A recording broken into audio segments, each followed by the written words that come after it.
Hi guys, I am IFBB Pro Jamie Pinder. I am with Pro League News. I am here with a very special men's classic physique guest. He is the current Arnold champion, and he has placed third place in the last two Olympians. George Double Peterson. George, thank you so much for coming on today. Really appreciate your time. I know you're 3 weeks out from the big show, right? That's right. That's I'm right. sure energy's getting a little bit lower, right? Oh, of course. That comes with the territory, But the thing that's different about this prep compared to other preps, it's like when start the suffering phase and everything. It's like you have to suffer. It's part of it. So you just got to do what you got to do. My mentality for this one is different because it's not just feeling like I'm doing what I got to do. Like it's like I'm craving it. I'm craving the suffering. I'm like, bring it on. I want it, because I'm just hungry to win that title this year. That's awesome. I was gonna say, being 3 weeks out, how are you and Justin feeling about like how you're looking right now? How things are coming in? Your conditioning? Is this like a show that you're feeling like you need to grind really hard to get into, or are you guys coasting in pretty easily? I mean, no, we definitely feel like we have to grind hard. As far as my progress, how I'm looking right now, we're definitely very pleased with how I'm looking right now. As far as being 3 weeks out, this is the best I've ever looked. Three weeks out from any show. Like so far the Arnold was my best showing. Right. And right now, the way I look right now, 3 weeks out from the upcoming Olympia, I look way better than I did 3 weeks out from the Arnold that passed. Okay, my question is, like, you won the Arnold. You looked fucking incredible at the Arnold. So how, like, what kind of package are you bringing in that makes you look even better this time? I mean, to be quite honest, it's going to be, more muscle in certain areas. You're going to see more muscle in the legs, more muscle in the arms, and even crazier conditioning than the conditioning we brought for the Arnold. Because the thing about it is, it's about walking that fine line of bringing conditioning and fullness, Right. And we relatively did that, for the Arnold, which is why the Arnold was my best showing to date, But we feel like we could do it even better, and we will for this Olympia. Absolutely. I'm going to be out there, so I get to see you out there, which is amazing. I'm so excited for it. Awesome. Now you said that you did the Olympia in 2018. You won the Arnold. You're back at the Olympia. I know that schedule is pretty tight when it comes to the amount of time you have off for an off season. Right. Do you feel like that's something that's going to hurt you in comparison to some of the other top five who maybe, have had a little bit more time off? I mean, when you think about it, it could, and that was one of the things that me and Justin was thinking about when we were deciding whether we should do the Arnold or not. Right. Because we were thinking of, let's just take the entire year off to utilize that whole full year of off season to get ready for the 2019 Olympia. But I still felt fresh, and we decided to go for the Arnold. But the thing about it is, even though I had a relatively short off season in between the Arnold and this coming Olympia, I was still able to put on a decent amount of quality muscle even in that short time, So I don't really, so we don't feel like it's going to hinder us that we had a shorter off season than some of the other guys, Yeah, you're just one of those genetic freaks, man. You can just you just put that muscle right on. So now, when you win this Olympia, because I am looking out for you to be the champ. So when you win this title, does that mean that are you planning on going back to Columbus to defend that title as well? That's a good question. Some people have asked me that. I wouldn't mind doing that. I don't have a definite answer on that as of yet. I mean, if I win I win this Olympia and Classic, I'll just have to just see what I'm doing, because there's different options I have, who knows? Like I could try to defend my title in Classic at the Arnold. Or there could be a possibility of maybe other divisions. Who knows? But oh boy! Oh, now we're really stirring the pot. Okay, I like it. So, with that being said, I'm gonna skip over a couple of the questions I had planned because I know that being part of a division that's just beginning, you have this opportunity, especially when you're one of the top competitors. you have this opportunity to help define what that division is. So how do you define classic physique, and what is it that you bring to the stage that is classic physique? I mean, if I could sum up, classic physique, the classic physique division, and what I would like to express, with the classic physique division is, in one word, I would say art. I love that. Yes, art. Because what I would love to display and represent in the classic physique division is when someone, is when a spectator, and not just a fan of the sport, but just a regular person on the street, when they're looking at a classic physique, physique, that they would say, "Oh, I would love to look like that." I would love to, look like that guy. And instead of having them, cringe and, that's, right. Oh, that's too freaky. That's too big. Yeah. Exactly. Something, pleasing to the eye, something nice and flowing, something that could be accepted, mainstream, just seen in a positive light, and represents, good health. I mean, that's what I would like to, represent in the classic physique division, I love that. So your body is, out of the top 5, it's one that causes a little bit of controversy because some people do say you're a little bit too big for what classic physique is supposed to be. So what's your response to that kind of feedback? And have you actually gotten that feedback from judges at all? I mean, no judge has actually said that to me. No. Only people I've heard that from is just people online and, usually, young kids here and there. But my response to that, and this is my 100% honest response, is that, for the people out there who think that maybe I'm too big for classic, maybe classic is just a little bigger than they thought it was going to be, I love that. Okay. Because, who says that, all right, when you look at it like this, we all have to make a weight. We make the weight, fine. Now, let's take it out of the sport of bodybuilding and let's go to, let's say, boxing. Now, let's say there's a boxer who's like a Floyd Mayweather, and I think he might be, I don't know, featherweight. I don't know. I can't remember what weight class he is, but he's down there. Yeah. And let's say he has the punching power of a heavyweight like Mike Tyson. Are they gonna force Floyd Mayweather to go to the heavyweight boxing? No. You know what I mean? So they're just gonna let him pack that fucking punch, right? Exactly. So it's just an advantage if someone is able to make the weight in classic and still hold a decent amount of muscle, as long as the person still has good symmetry, nice shape, right? Proportion. Then you can't fault that person for having a lot of muscle. Now, do you think that the federation is going to allow the division to grow another 5 pounds in each height and weight category? Right. I honestly believe that they will eventually. I believe that they will because, and when you want to be realistic about it, if you want the guys to be able to progress, then you're going to have to give them a little bit more room. Yeah. I understand you need the the weight governors there to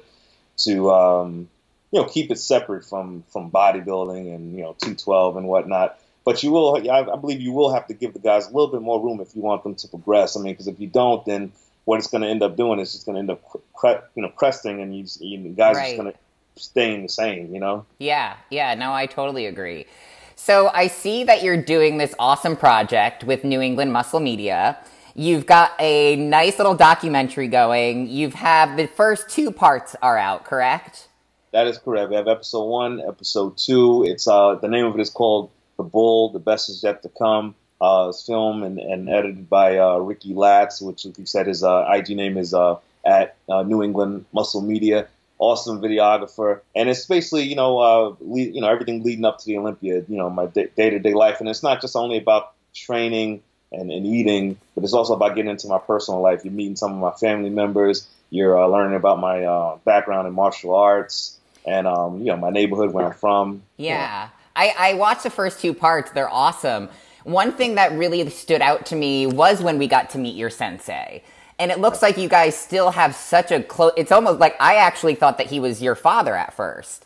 As I'm watching the video, just because of the sincere way that he talks about you and just how proud he is of you. So Can you tell everyone a little bit about your background in martial arts has helped you become the champion you are today?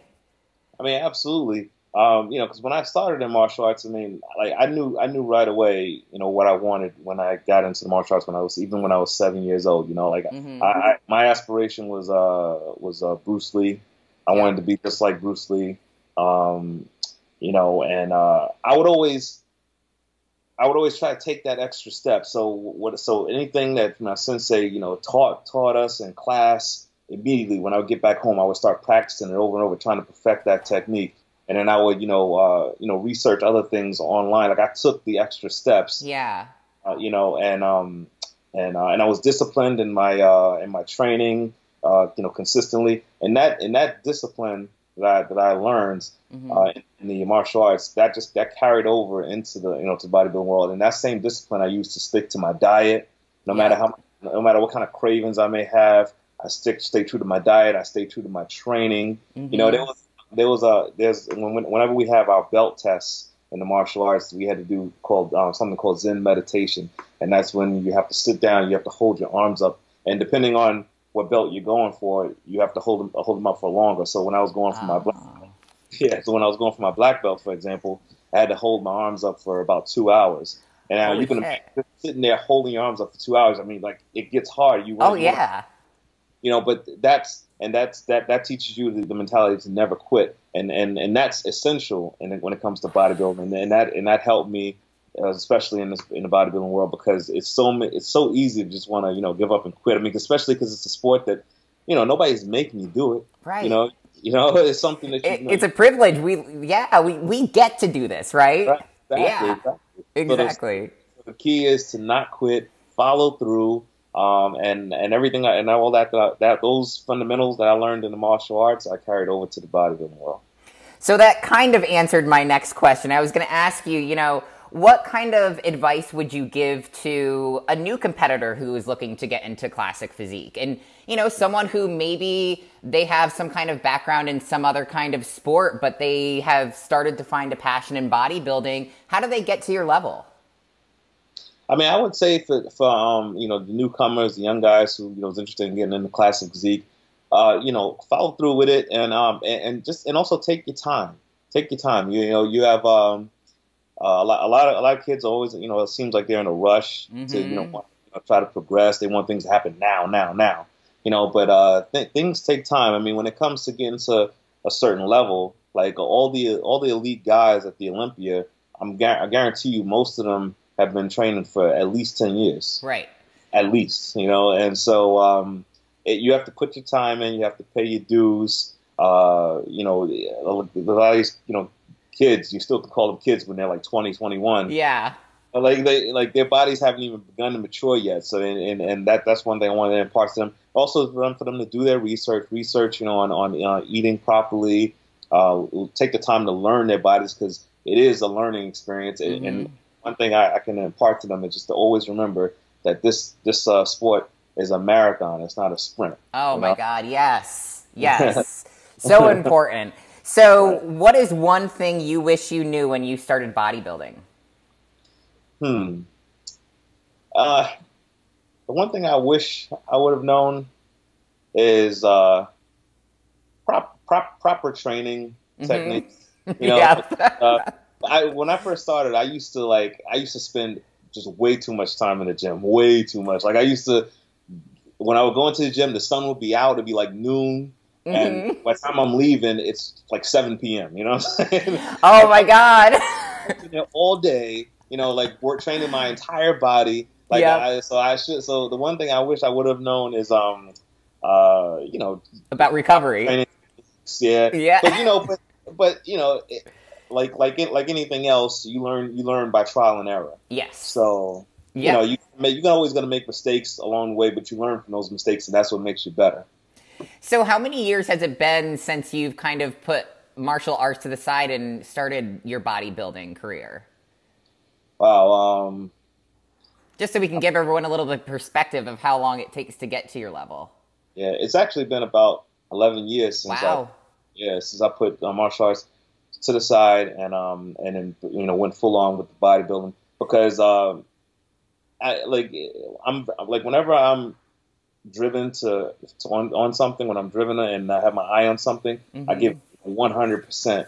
And so if I'm gonna be a martial artist and I'm gonna train in the martial arts, and I want to give that 100%, but I can't do that if I have to give 100% to bodybuilding. Right. So I chose it because I spent a lot of years in the martial arts and I loved it. And when I came in contact with bodybuilding, I fell in love with that too. So I wanted to give that a shot. So now I'm giving 100% to my bodybuilding, and I'm glad I did. It was a great decision. And the martial arts is always something I could always go back into, like once I'm finished. That's forever. Yeah. But yeah, so it's been about 11 years. And what was is there another question you asked? No, that was it. So now you've been in this for 11 years. It's 3 weeks from the Olympia. My last question for you is, what is it that you're going to be bringing to this year's Olympia that's going to help you beat a Brennan Ansley and claim the title of Mr. Olympia? All right, well, that's an easy one. I can sum up what I'm going to bring to that Olympia stage that's going to be enough to win that title with one word: undeniable. I love it. That's what I'm going to bring to that stage. Undeniable. And people can, the people online can say, oh, he looks like a bodybuilder all they want, but regardless, you're going to see something that's undeniable, and that's what's going to bring me to the promised land and win me that title. Great. I am looking forward to it, George. Thank you so much for your time today. Is there anyone you want to thank or give any shout outs to? Oh, of course. I definitely want to give a shout out to my sponsor, Redcon One. Love you guys, Aaron Singerman, the whole team. They've been so supportive of me, and I'm just happy to be a part of the team. Definitely want to give a huge shout out to my coach, Justin Miller. I told Justin, me and him have formed a bond that now, if anybody thinks of him, they can think of me whenever someone thinks of him. And there's not another person who I wouldn't want that with, besides him. He's just a great guy. And thank my family, my mother, my sister, my niece, my nephews, my friends, for everybody who's been so supportive of me. I appreciate it. Great. And thank you, Amy, for having me here. I appreciate it. Thank you so much for your time. And where can people find your this documentary that you're doing? Oh, you can find it on my YouTube channel, and the name of my YouTube channel is just my name, George Peterson. So you can just look me up there. If you can also find me on Instagram, which is George P_double, that's DABULL.